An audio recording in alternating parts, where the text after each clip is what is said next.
Gabriella. So, so she's here to keep me in line. Well, good evening, ladies and gentlemen. My name is Brian Pete. I'm the director of the Riley County Police Department. I thank you all very much for your time in coming out here. With me is our public information officer, our new public information officer, Ashley Tokoi. She is taking over from Aaron Wintermote. In the back, we have Lieutenant Brad Ingalls, Captain Greg Steer, and Captain Aaron Friedline. So, I just want to again thank you all for the opportunity to be here. And the whole point and purpose of this is to come through all the communities to talk about what's called a crime reduction plan, which is a fancy word of what are we going to do to maintain or to continue maintaining, safety within the communities that we serve. So without further ado, thank you. Just want to talk a little bit generally about the department. Most of you all, if not all of you all in here, have probably seen this presentation in some form or another, or are keenly aware of what the department is, how it's made up. So I'll breeze through these respectively. In your hands, you have a copy of the multi-year plan. The multi-year plan is another word of another way to call a strategic plan. It's a living, breathing document, and based on what we see as far as data, what we understand community desires and demands of us to be, we've incorporated that within the multi-year plan, keeping an eye on the future. How do we project what we're going to need? How do we project crime trends, logistic trends, those different types of things? So you have that multi-year plan, and then what the feedback I get from you all will help me to work on the crime reduction plan. And again, I'll go into that in a little bit more detail as we move forward. So hello and good evening. Thank you, sir. So the mission of the Riley County Police Department is to reduce crime and to improve the quality of life for the citizens we serve. That is the foundation for everything that we do within the department. Thank you, sir. Our core values are what we consider important. It determines how we view our roles within and how we serve those in the community. Everything within the department is built on that mission and that set of core values. A lot of places that I've been to, even in the military, you've heard, this is what the mission is, these are our core values, and it's almost kind of like a checkbox because we all say the same thing. Like, and I mentioned it last night, Few Good Men. Jack Nicholson jumps up there and he talks about, we use words like honor and all those, and bravery and all those different things. This department lives by these core values. Other places that I've been to, it's all the same thing. You hear the same thing, but this is baked into the essence of the Riley County Police Department so much that annual performance evaluations, each of us is graded on all of the individual core values within the department. So on the next slide, those are the 8 core values. It's a lot of typing. It's a lot of things to remember come those years, especially when you're a supervisor of 10 people, 15 people, and everything to that effect. But we keep track of all this stuff. It means something. In a lot of police agencies or in a lot of organizations, period, the hardest thing to deal with is culture. If you have a culture that has a long-standing mentality of playing fast and loose, being a little bit sloppy, and that's tolerated, then that's what your department is going to be. I can say without a doubt, being here in a year, it's not a joke. The honeymoon period has been over with. We have all let what's left of our hair down, and the natural default level of the men and women that I have the privilege to work alongside of are of the highest standards. The norm is honor, integrity, a value system, a work ethic. The exception is someone who doesn't uphold that. And I've been in a lot of places that you go in there and it's, hey, I'm not gonna fill this out. I'm not gonna do this. I'm gonna kind of skirt the lines here. You try to pull that in the Riley County Police Department.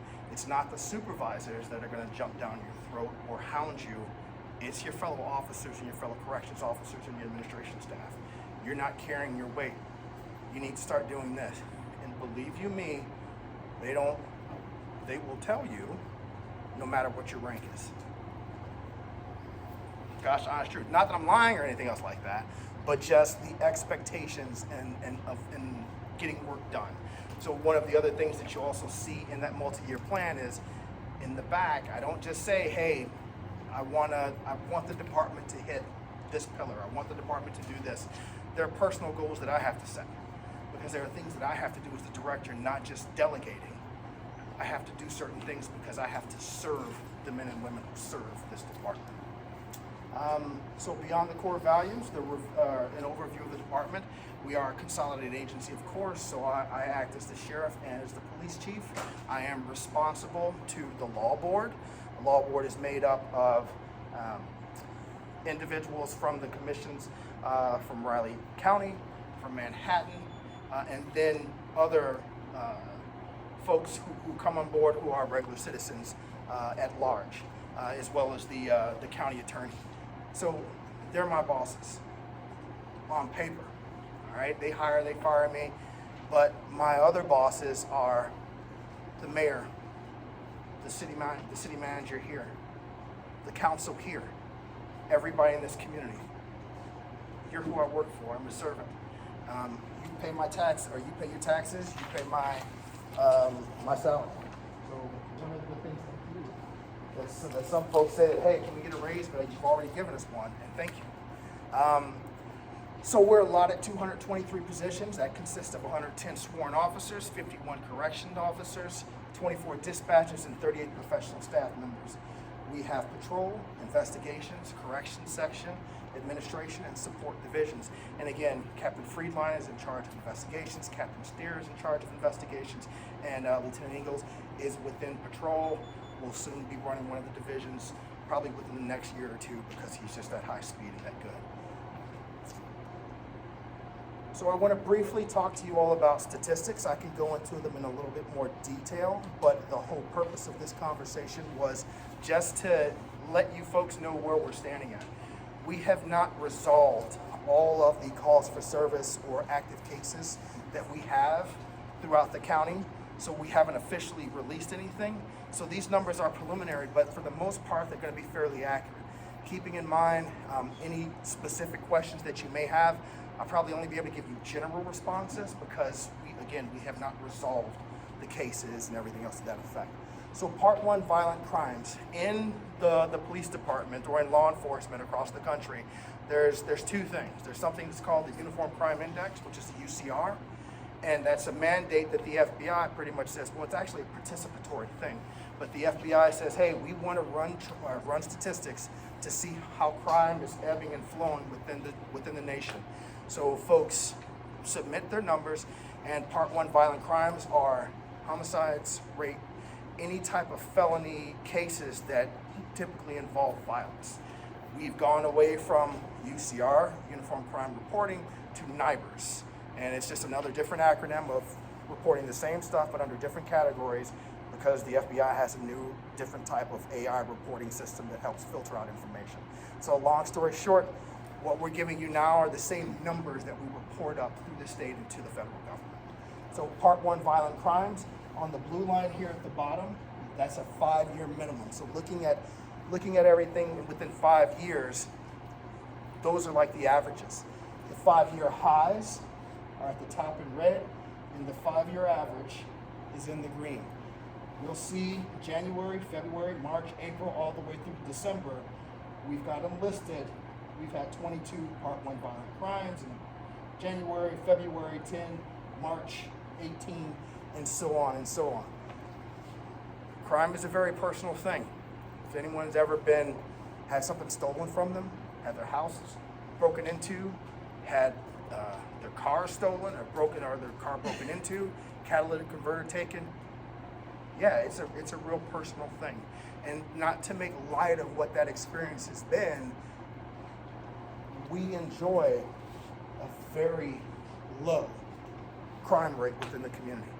That's not to say that we want to rest on the laurels and we say, well, we're doing a good job, crime's good, don't complain to me because, hey, we've got lower crime than any other place in the state of Kansas and a lot of places in the United States. That is not acceptable to the Riley County Police Department.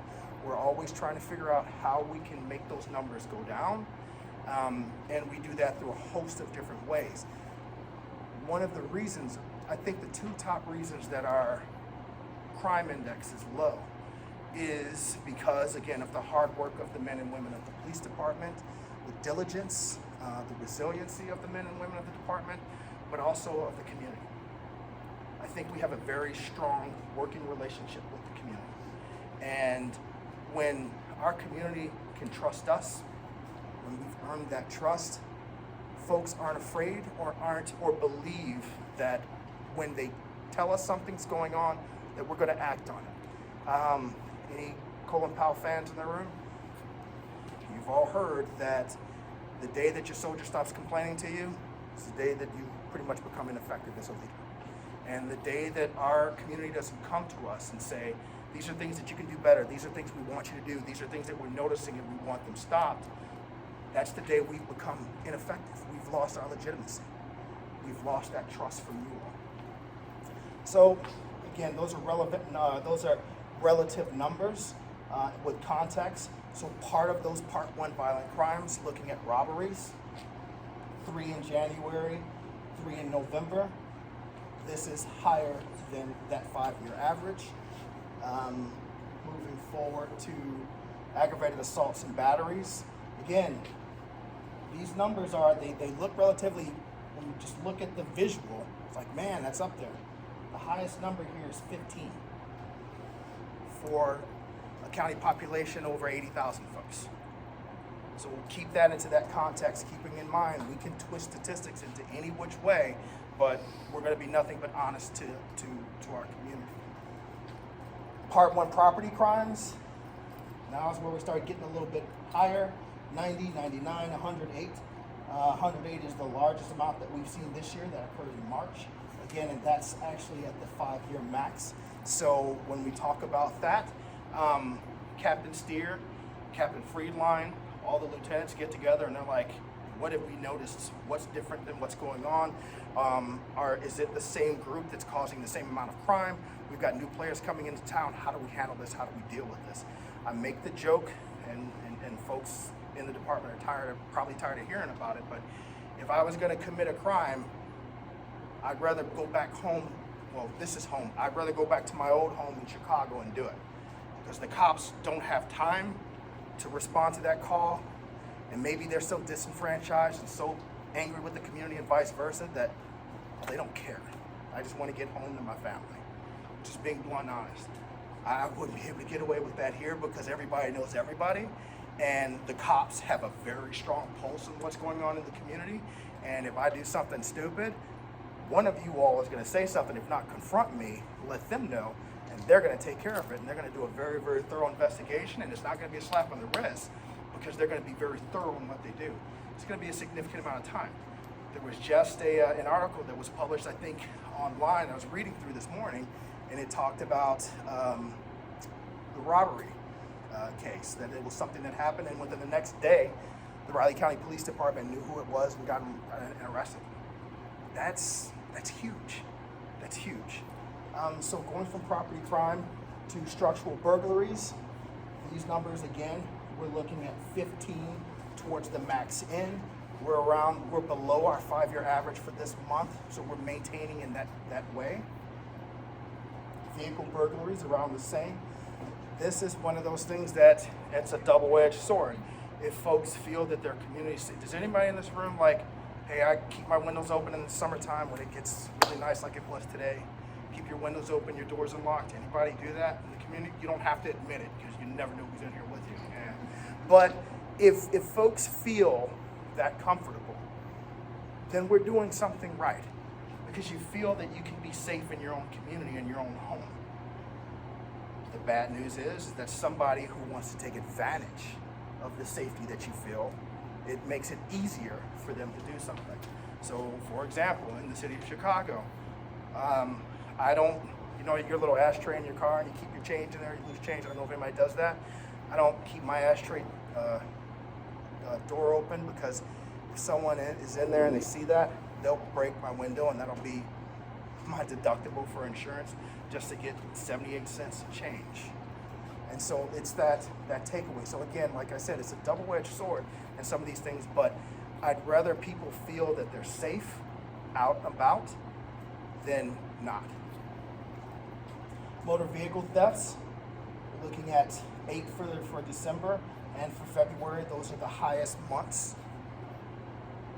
And DUIs, we are higher than the 5-year average pretty much for the end of this year. The majority that we saw was 31 February, 29 in May, 32 in September. Traffic accidents, we're again hovering around that 5-year average area. And then preventable traffic accidents, I guess we're trending downward, but again, we're trying to stay within that mean and median. We're trying to reduce everything. The awful truth about crime is the police department cannot, we're essentially reactive. Something bad happens, you call 911, we come out, we respond, we investigate, we find the people who did it, and we hold them accountable. There's little that we can do in the areas of proactivity, but that doesn't mean that we don't try. One of the things that we can do to keep the community safe is to develop a reputation that Riley County doesn't play that. So we don't tolerate the nonsense, or we don't tolerate a knucklehead coming over from Wichita or from Salina or from anybody here from Junction City or from Junction City or Geary County. We're not going to tolerate that, okay? And so as in law enforcement, the only real solution, just being honest with you, is we make crime so bad, committing crime so undesirable that you take your nonsense elsewhere. And that's what we have to do, is push crime outside of our community. And unfortunately, that's just how things work. So we're breaking up right now into heat maps. And again, like what I mentioned about statistics, I can fudge or change, or not fudge, but I can take numbers and fit them into to any which way for confirmation bias purposes. So when you see the heat maps, keep in mind, this doesn't mean, oh my God, there's a whole bunch of bad things going on in that area. That just means the calls for services or the responses that we've had, the majority of them have generated in one area. Now you may be here in Ogden and you may see several dots in certain places. And you're like, oh my God, the whole place is riddled. There's all kinds of stuff going on. That could mean, well, there were 3 calls here, there were 5 calls here over a year's time span, but there were only 25 incidences. So you have to make sure that you have all that stuff in perspective when we talk about these heat maps. So no surprise here, the highest congregation of people and population is in Riley or is in Manhattan. So the majority of our calls for service, where we're spending the majority of our resources are in Manhattan. Looking at the city of Manhattan, keeping in mind again, doesn't mean that, hey, all these places are 100% safe, no crime, it's rainbows and lollipops. It just means that the majority of our calls for service are in these specific areas. The highest one is Aggieville. And that's something that even though we're here in Ogden, this is part of your community too. We're all Riley County. And I want to hear your feedback or any of your concerns, not just in Ogden, but anywhere that you travel within this county, because we have jurisdiction and we can affect keeping it safer here. Looking at Riley, in the town of Riley, this is that heat map. Like I was saying, oh my God, Riley's a bad place. It's everywhere. Again, you're talking 2 or 3 calls here or there, and they could be calls for anything. Cat up in the tree, flat tire, officer wanted to stop and help people cross the road. It could be a fraction of anything. But if someone's interested, we can break those numbers down further. All you have to do is just let me know, and we'll be glad to give you the information. We believe in maximum information, minimal delay. We want to be transparent. In Ogden, here's the heat map. Cemetery, Friendship House, Ogden Field. These are the areas that we're predominantly doing missions or we're getting calls for service. Again, keeping in mind, if the officers stop and say, I'm going to do traffic enforcement, I'm going to help folks cross the street to get to school, that's a call for service. In Leonardville, 1, 2, 3, 4. 4 dots. And then looking at Randolph, we've got 1, 2, 3, 4 dots, 5 dots. This is probably obviously traffic crashes or traffic enforcement. And then at Keats. Man, Keats is really safe. So the crime reduction plan, again, the purpose is to outline our efforts to summarize what we're going to do to make sure this community stays safe. It's a problem-solving approach in 4 categories: prevention, proactivity, response, and accountability. We are not warriors. Warriors are the men and women who are on that base right there. They're defending our country, and they're doing it the only way they possibly can to deter evil. We are not fighting the enemy. We are fighting we are dealing with American citizens, period. So we look at it as from a guardian approach. How do we help people? How do we affect positive change? There's a difference between malice and mistakes, but we believe in holding folks. We have to enforce the law and hold people accountable. But keeping in mind, we can never arrest ourselves out of any bad situation. We have to figure out different ways of helping people when we can, when folks want help. Crime unfortunately tends to be a generational cycle kind of thing. So in law enforcement, what I mean by that is in law enforcement, when I first started, I had to work, for example, when I was in the city of Chicago as an officer, I was an armed police officer working security at an elementary school because you needed armed police officers. I would see the kids in 8th grade. 2 years later, they'd be arrested, or I've arrested their parents, and 3 years later, I'm arresting the next generation. 5 years later, the next generation, until I know somebody's grandfather, all the way down to the new grandson, who's 13, 14, 15 years old. It's a learned thing in a lot of cases. So how do we disrupt that generational cycle? How can we figure out how to get resources to that family, because no child is asking to be born into those different types of situations. So how can we help in that cycle?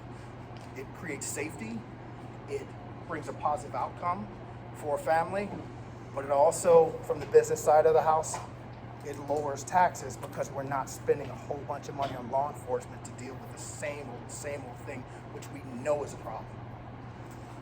So prevention is achieved through outreach and partnerships. Proactivity is intelligence-based to maximize personnel. As I mentioned, you see the heat map. We have the data. The data tells us on what day, what time, during what month, we're likely to see crime spike or crime go down. People are unfortunately creatures of habit. So based on the intelligence that we have, it helps guide us to figure out how many officers we're going to have on the street, how many correction staff are going to be in the jail, during what periods of time. So we are a very intelligence-led police organization. We don't do the things that, like in the old days, you're driving around, you're like, you know what, this has always been a crappy neighborhood. On my way up to work, somebody cut me off over here, so I'm going to wait right here because I have a feeling crime's going to occur here. Well, the data says that if we're here, we can possibly deter something. I'll give you an example. If we're looking at vehicle or thefts from vehicles, we know that it's happening in the mall. We know that it's happening mainly between 3 o'clock and 6 o'clock. Now we know where to put our resources at. So just keeping that stuff in mind rather than saying, well, we know somebody's stealing from cars. We need to go find out the usual suspects and round them up. Response and accountability. We need to be prepared. We need to be competent. We need to be trained in everything we possibly can be in and have the resources. And we need to be impartial. We are not judge, jury, and executioner. We are fact finders, seekers of truth. And reducing recidivism, and as I mentioned before, we attack the cycles in generational crime. So the multi-year plan, you will have that there with you. Way back in the early 1800s, Sir Robert Peel came up with all these things that are called the Peelian principles. It's like the police is the public and the public is the police. In other words, don't forget where you came from, and don't treat people like crap. treat people with mutual respect and dignity, because legitimacy, what stops you, or if I turn on the lights behind you in a traffic, trying to do a traffic stop, what makes you pull over?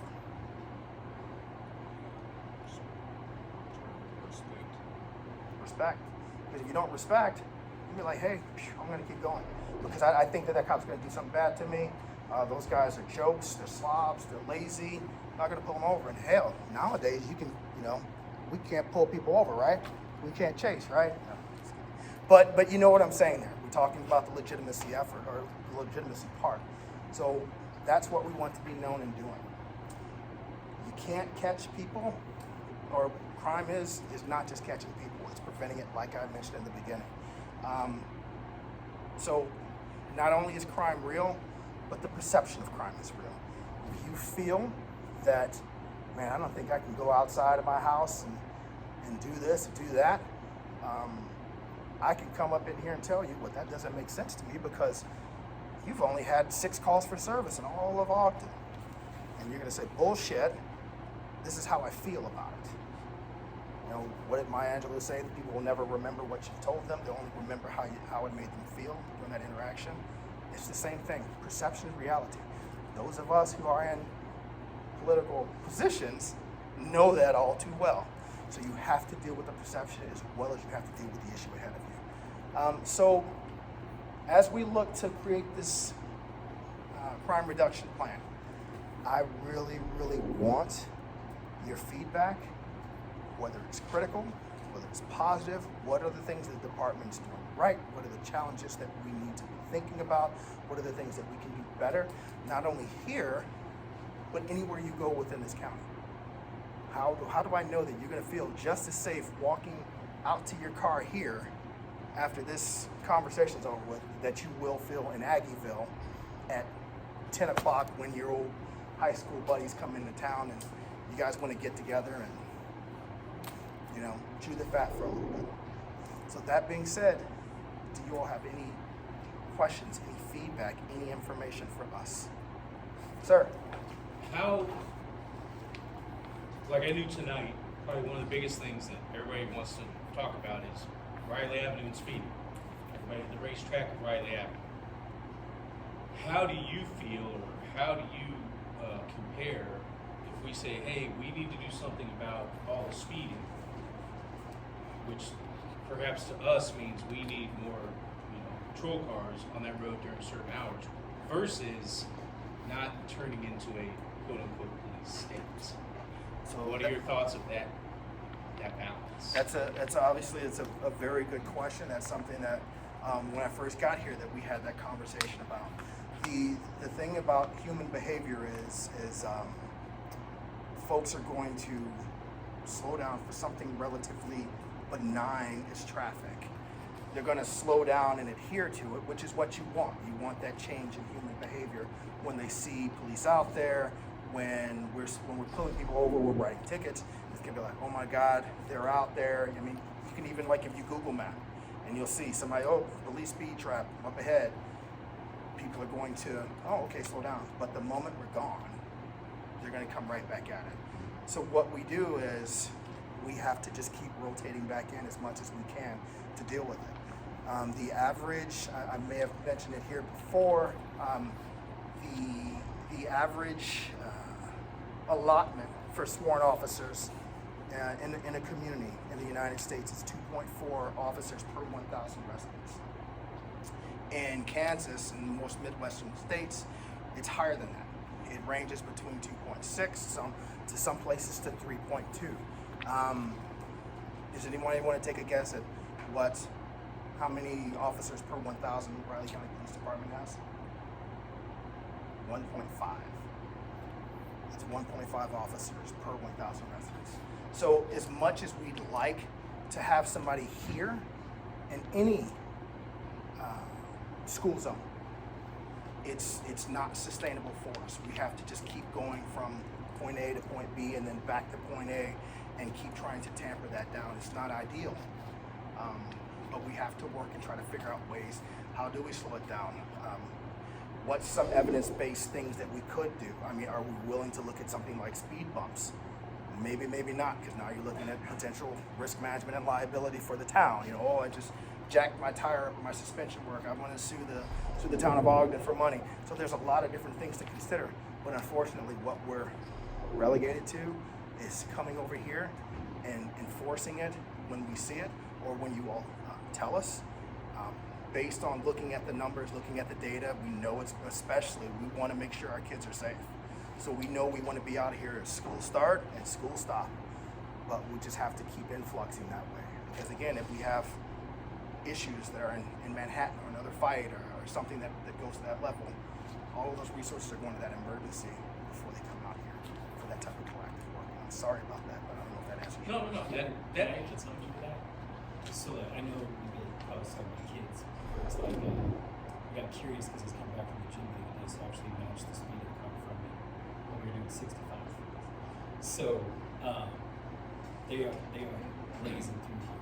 And so if earlier you said like certain times, right? My own opinion is I don't think we need patrol car at times. My main concern is like running schools on time.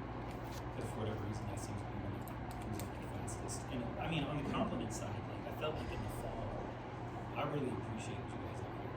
Like you weren't out here necessarily all day, but I felt like last fall, or 3-4 months ago, on a somewhat regular basis there was a squad car. And I feel like generally it kind of toned it down a little bit. But over these last maybe 6 weeks or 8 weeks, like it's gotten pretty crazy out there with the schools at times. So that would be interesting. I also think it's important to say it's not just with school though. I mean, I let my kids walk across that across Fort Riley in the summertime while I'm dropping them off. So I park and I come out and I watch them cross. And my kids nearly got hit 3 times. And that's just my kids. That's not me noticing other kids that are crossing. So it's not just school sometimes. Like it is constant. I don't think people will stop at all action like this. Unless you walk right down the perimeter, you're gonna get hit.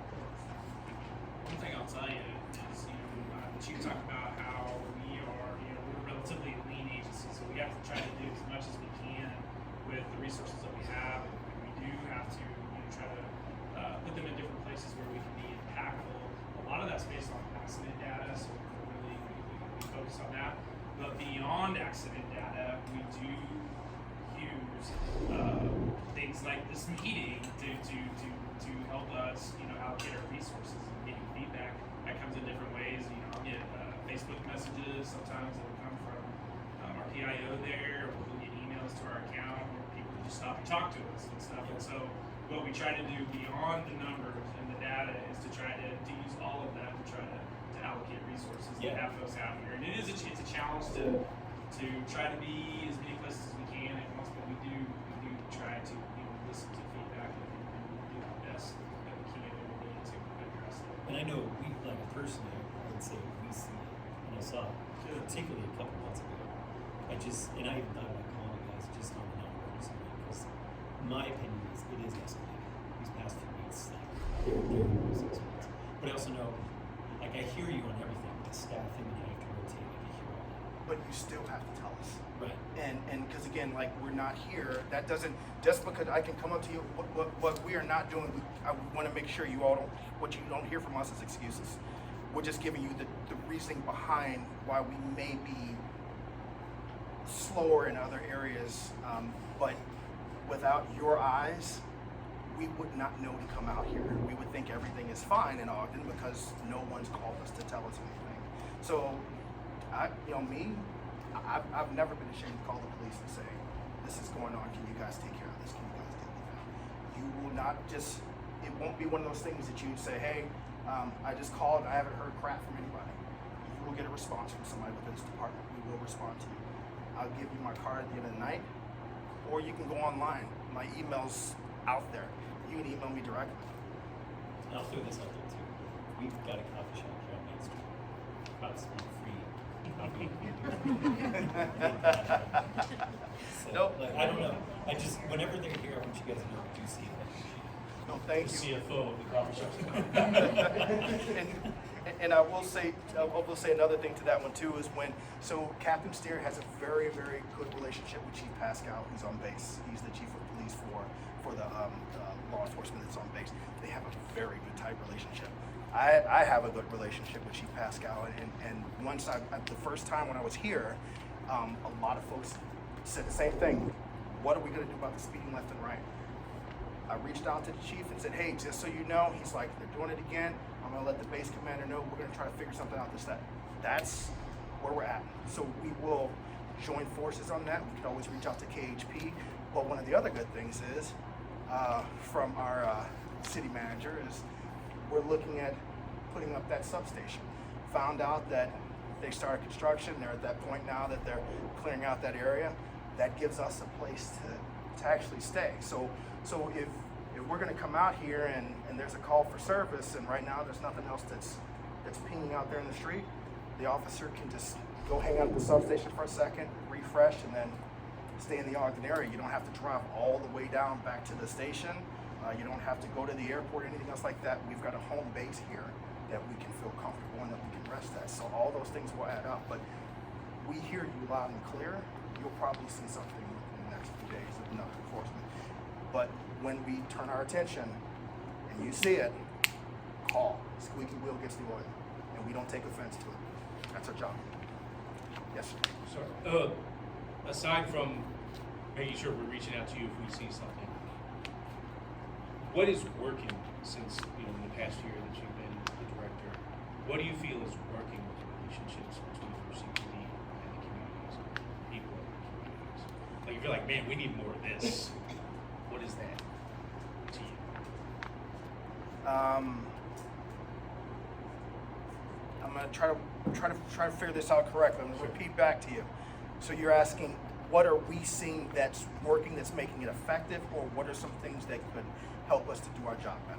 Well, So of effectiveness, I think without a doubt, is again that the quality and the character of the people who are within the department, the training, the accountability, second to none in all the places I've been to. That's self-starter. That's proactivity to the best it possibly can be. That's people who are going out there who care enough to make a difference. We're not dehumanized. It's not an us versus them.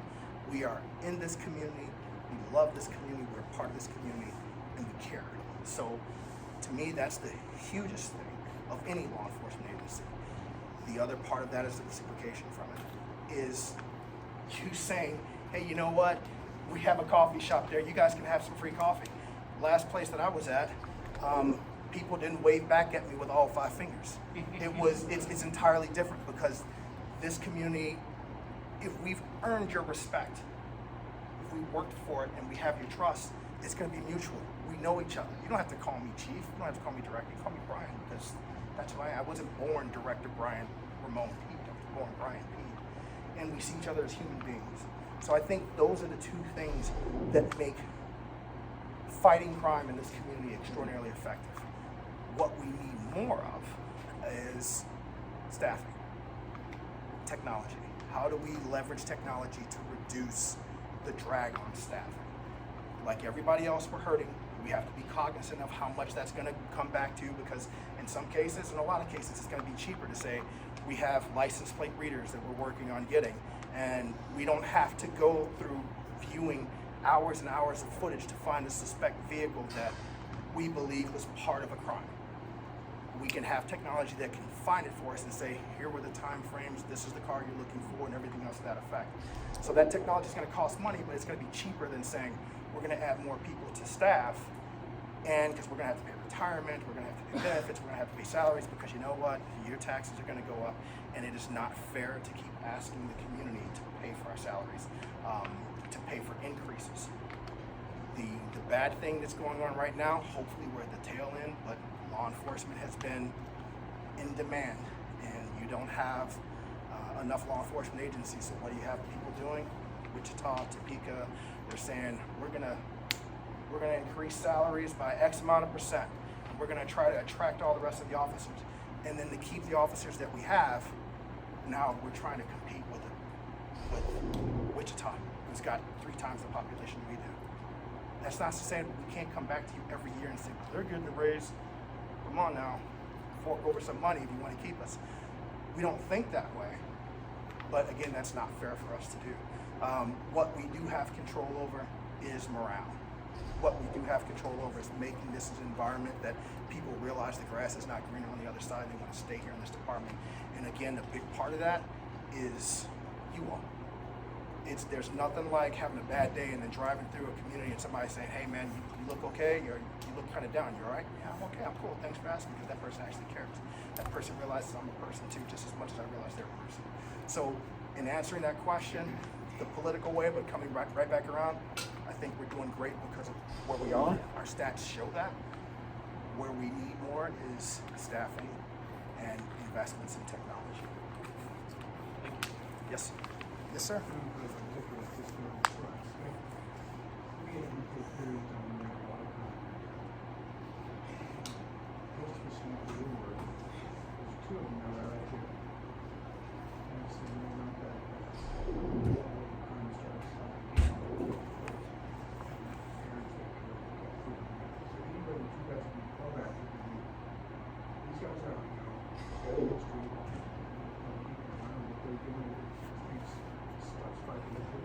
Because they do walk around at night. They're back out walking. where I live, I sit on my porch at night with the dogs and stuff. And they're out walking late at night. Backpacks on, midnight, they're out walking. Okay. Cap Freeline standing up, so I'm going to the side. Just to get into the weeds a little bit, you know, some of our intelligence strategies, like part of that is, we know, I think it's a lot of common knowledge, you guys experienced in Ogden, we have such a tight knit community. A couple people perpetuate a majority of the crime, 10%. Criminals will do over 80% of the crime at the same person. So, without naming names in this setting or anything like that, like I would say our CPD knows who those individuals are. You know, we do our best, but we have our repeat offender program, which is it's a collaboration between our CPD, the probation offices, county attorney, and the court system too, where you have people that they've been offered opportunities to try and reduce their recidivism tactics and take advantage of programs and all these things, and they failed at that. So when we have identified those individuals with probation and the county attorney, that's like, hey, we've offered some resources to these individuals that, for whatever reason, they're not choosing to take advantage of those and change behavior. That's when game on. Our CPD, like we do everything we can in the simplest theft case or what, I mean, maybe even getting search warrants and everything else on social media, whatever it would take. So then the county attorney's office can be, you know, and when their defense attorney's like, well, hey, how about you take those 10 burglaries down to 1? I just want to plead to 1 and get a little slap on the wrist. That's when the county attorney, because they have all this knowledge from the multidisciplinary team of, no deals. You've not taken advantage of these opportunities, and that's when we've gotten some of those longer jail times or occasionally prison time and stuff like that. You know, society sometimes doesn't do property crime and kind of put people in long-term time out, maybe as long as we want them to and stuff like that. But I'd say we do know who those individuals are, and Lieutenant Ingalls, that's something he keeps a very good pulse on too, and he used to be in our repeat offender unit when he was a young detective, so like he's ingrained and has that knowledge too to be able to teach the officers kind of those tactics, and these are things we pay attention to, sharing that with the detectives in that repeat offender unit. So kind of have a pulse on that, so far in the weeds on all the details. Yeah. Thank you. That sounds to me like bad way of saying it, but dead man walking. If you're on the radar, if you're on the radar in this department, I equate it to the FBI. FBI never brings you in unless they have the answers to the questions they're asking you. RCPD will never bring you in unless they already know what's going to get you. I piggyback a little bit to the chief's comments and the parents' comments as well. You know, sitting here thinking how I would have answered what the chief talked about, the things to be thankful for. The thing that I wanted to say is that we should never take for granted, you know, the secret of our department is you guys give us the information. Does that make sense? Like we can operate effectively without help from the community. And unfortunately, there's a lot of places, you know, around where they don't have that.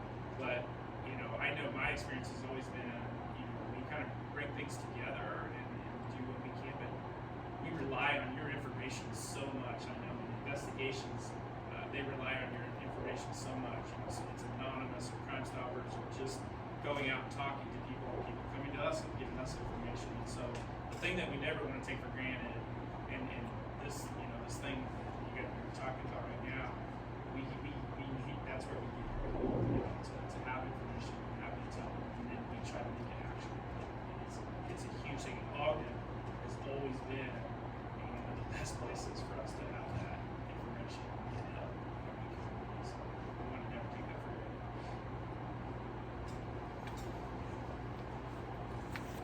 Writing those down. We're all writing those down or just filing them away in the Commodore 64.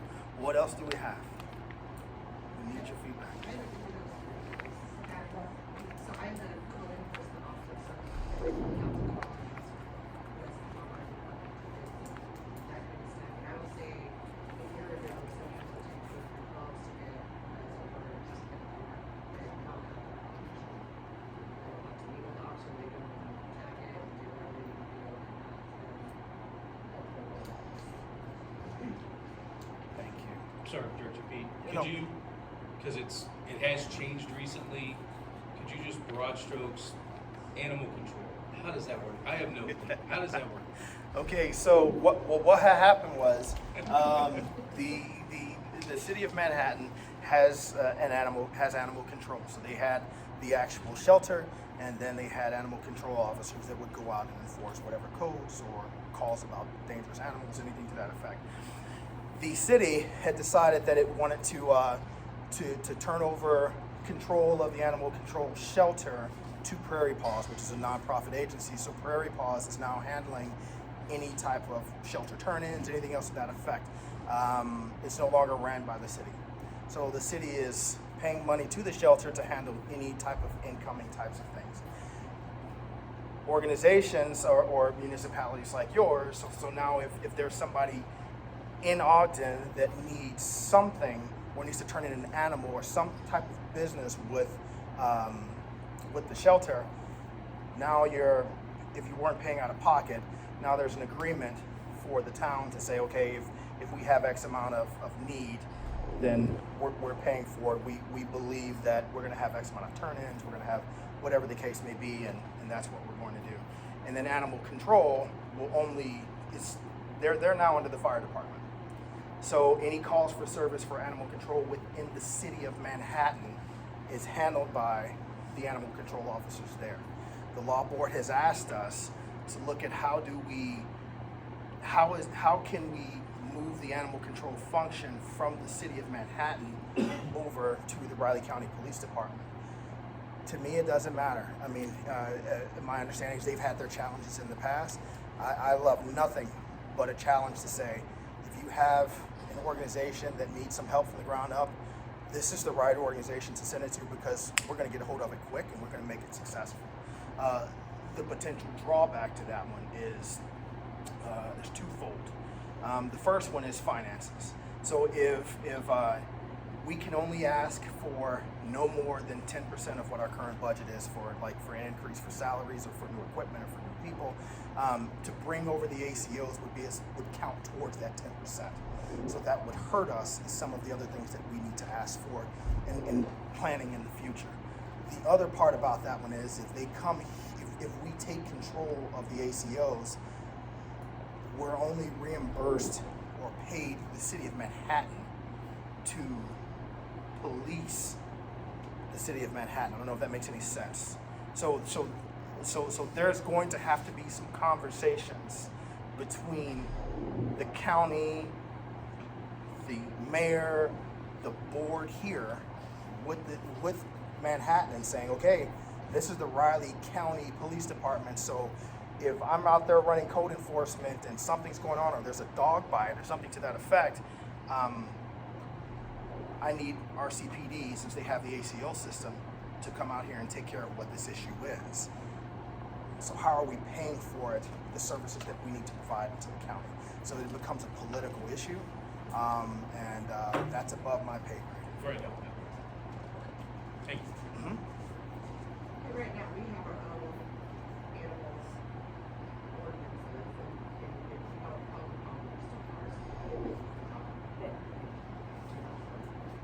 No, yeah. Yeah. My question really went to the relationship. I knew that the shelter had taken over by a nonprofit. Yeah, so that's, and again, I mean, like, the city will, makes a good point that we are, like it or not, we're still responsible for enforcing the ordinances that are on the books of Ogden. So in essence, by default, yes, we are the animal control officers. But the problem is that once you build it, they will come. And once those services are like, people understand that those are services that are available, that's a gap of service that we have to fill. So we have to be very, very strategic and careful how we plan for it to make this come to fruition. The law board wants us to look into it. We are going to look into it. Thank you. Any other feedback? Anything? Besides more phone calls into your department, what do you need from us as a community to feel supported?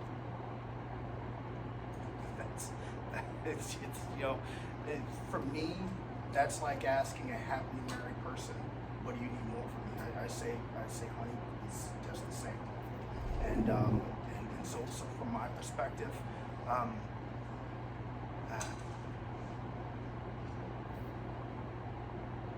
whatever you're doing now, but there's a tough love element to it as well. We're sometimes we can't see the forest from the trees. So if you see us straying a little bit, same thing with whatever you love, your kids, you're gonna, hey, I think you need to come back onto the road a little bit more. We also want that criticism and that tough love. This is a huge responsibility. We've been entrusted with the ability to take away people's liberties. We need civilian oversight, and we need our community to make sure that we know that we're doing what we're supposed to be doing. So I really sincerely appreciate you saying that. Just everything that you've been doing with us and for us, it's all we could ever ask for. I got a kudos for you guys. He's done several of these town halls in Ogden community. Most by far have the most people. Some past Manhattan, which that's 50-some thousand people. It's like a ghost town. So like I think like we've all been here and have been here any time. Like that's the cool thing about Ogden. They'll tell you how it is. No shot. But I guarantee you, the next day when you come over here and you need a cup of coffee, how's it going? Like it's just we just always have that kind of relationship with you guys. Like we just keep trying to show up, as do you guys, and like giving us that feedback that we need. Well, it's awesome. You brought your kids here, and you know what? They haven't been scared to death of cops. You know, it's like they just see us and they walk by and no one's like, oh, what? Am I in trouble? Like those are the things. Like you're doing something right. For that next generation. And I think that's cool that you're not afraid to have hard conversations with us. And I think you also respect that we show up the next day too and there's no hard feelings and we keep trying to work hard and respect also. So but like I said, this is great. This is exactly what I expected from Ogden, and I'm glad there's barely a couple seats open. And like that's awesome. I just think that's really cool. You guys did a lot better than some of our other communities for whatever reason. It's neat to see. Director, do you mind if we ask the other two gentlemen that are more in the weeds with this? What do you two guys? Same question. Is there something that the community could be doing to help out you guys? I think it's a relationship with the director talked about the relationship with the city meetings, like feedback, site conversations, whatever. Those relationships give us the information that we need to make it hopefully a difference in our use. Making those relationships, making those communication is the most important thing. Get those tips, how they come in and stuff. And sometimes, it's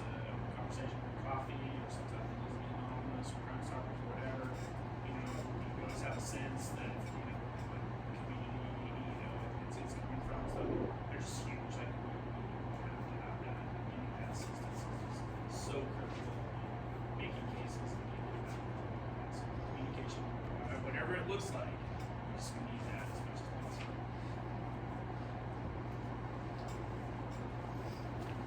I hope they're not just saying that because I'm here. 'Cause they'll tell you. I mean, like again, they will. That to me, that's the beauty of working this department.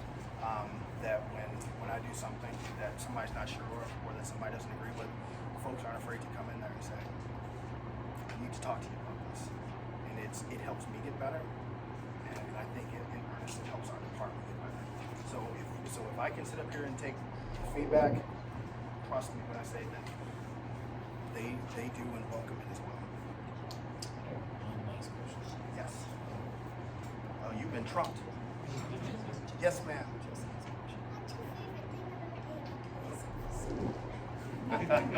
That's a hard question. It's a personal thing for me. It's the times that something bad has happened in my life, or that I've seen something bad happen to someone else in theirs.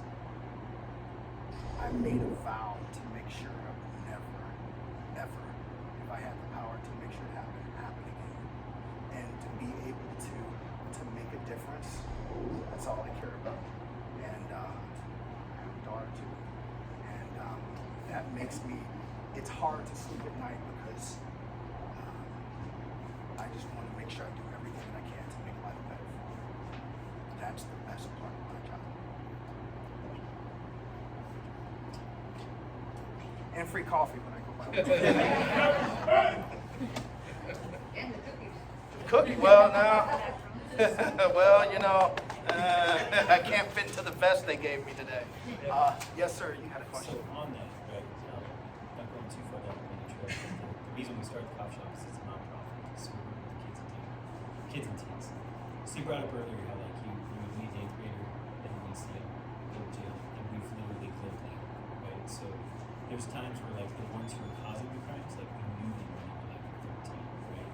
So we have been here for over 10 years now. We've kind of watched that journey go firsthand. I'm bringing that up because earlier you brought up the intergenerational dynamic and how one of your mission or vision goals is to like infiltrate that. So I was kind of curious as to like what that entailed, what that looked like, or if you guys just kind of had a general idea and you're like, you know, work out the details later.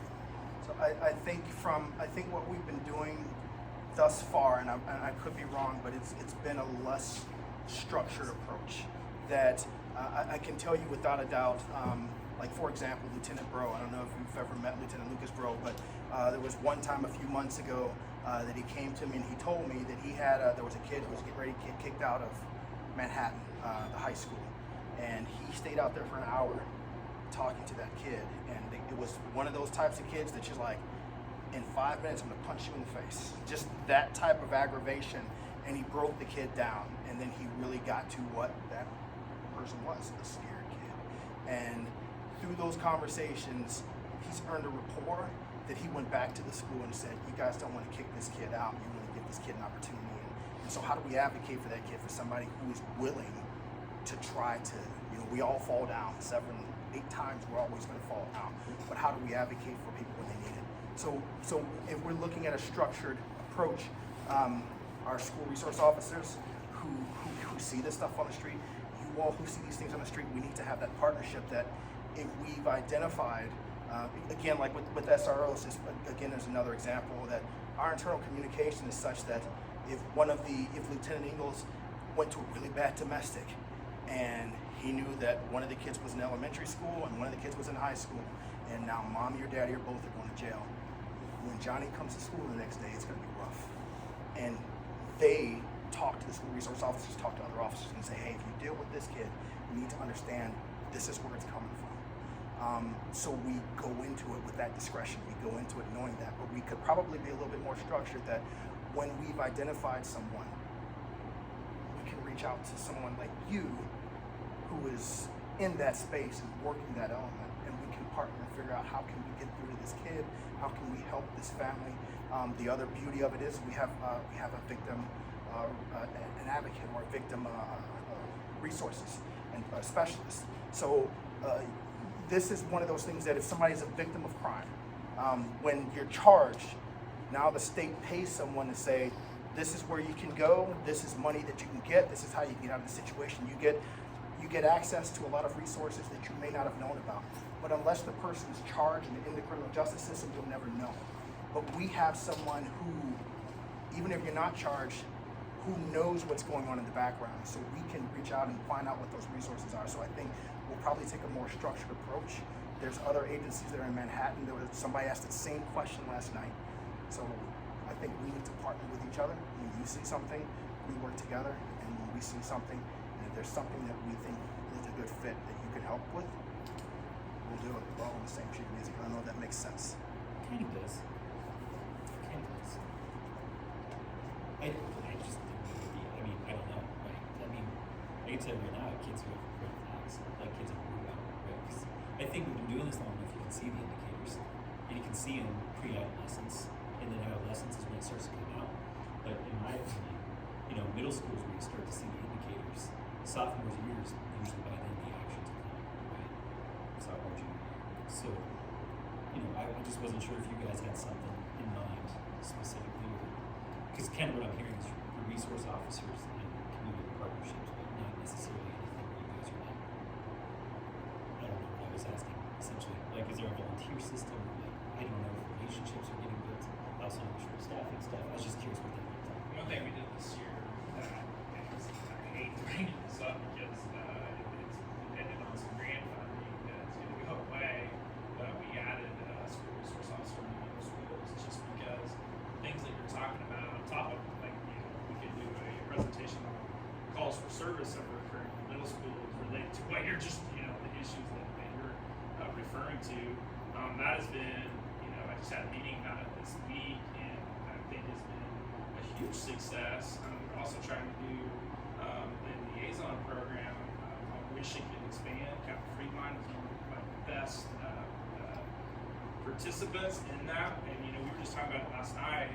You know, she goes and on the dot is out there for recess regularly, lunch and recess, and you know, you can't put a you know, a number on, you know, how you're developing relationships and trying to, you know, have talks and see officers in a different light. So the answer is, I think we see a lot of those red flags too. I don't know that we have all the answers and stuff, but I really wish we could do some of those things more than we're doing now. It's a challenge with staffing. We're, you know, the grant is going to run out, and so, you know, we have a, you know, the chief was talking about our budget challenges this year are going to be, you know, what's funny is it's every year budget challenges, you know, for the school board and for us it's every year, but those are things that we need to try to do because you just can't put a number on it. Being influential and trying to make a difference is One of the answers to that one might be, again, that partnership. There are things like, I mean, you've heard of them. We've had them in the past, Explorer clubs, that we're out there looking for kids who are at risk, and we're trying to give them a different avenue, different outlook, like the Boys and Girls Club, different resources, different ways of coping and dealing with something. Because you know what I'm talking about. You can see one kid, and you know when that kid's going home, they're coming back to school hungry the next day, and you can only do so much. But how do we make it a sustained effort? And I think through that partnership, we have to try something. Yes, sir. I think good counseling, you know, talk about youth, good counseling and retention of it. You know, just taking the time to sincerely listen to people, trying to solve problems, but making it personal. Me personally, I had terrible leadership. It's not something I could identify when I was reflecting as an adult in the past. I think that would make a lot of difference for me personally.